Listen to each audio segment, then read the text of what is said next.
আবৃত্তি করছি সুনীল গঙ্গোপাধ্যায়ের লেখা কবিতা কেউ কথা রাখেনি। কেউ কথা রাখেনি, 33 বছর কাটলো, কেউ কথা রাখেনি।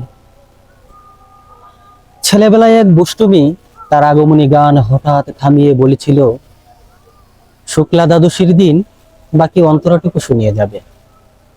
তারপর তারপর কত চন্দ্রভূ অমাবস্যা চলে গেল, কিন্তু সেই দুষ্টুমি আর এলো না।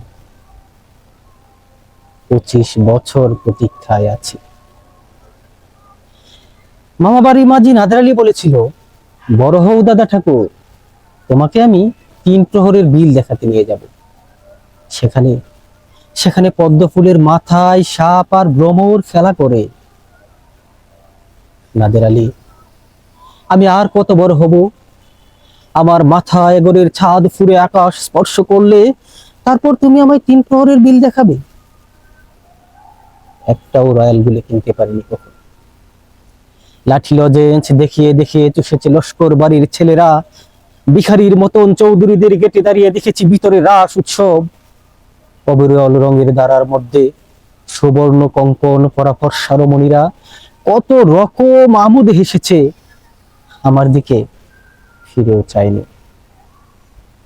বাবা আমার কাজ ছেয়ে বলেছিল, দেখিস একদিন আমরাও। বাবা এখন অন্ধ, আমাদের দেখা হয়নি কিছুই। সেই রয়্যাল বলি, সেই লাঠি লজেন্স, সেই রাস উৎসব আমায় কেউ ফিরিয়ে দেবে না। বুকের মধ্যে সুগন্ধি রুমাল রেখে বরুণা বলেছিল, যেদিন আমায় সত্যিকারের ভালোবাসবে সেদিন আমার বুকেও এরকম আতরের গন্ধ হবে। ভালোবাসার জন্য আমি হাতের মুঠোয় প্রাণ নিয়েছি, দুরন্ত সারের চোখে বেঁধেছি লাল কাপড়, বিশ্ব সংসার তন্ন তন্ন করে খুঁজে এনেছি 108টা নীল পদ্ম। তবু কথা রাখেনি বলে এখনো তার বুকে শুধুই মাংসের গন্ধ। কারণ সে যে কোনো নারী। কেউ কথা রাখেনি, 33 বছর কাটলো, কেউ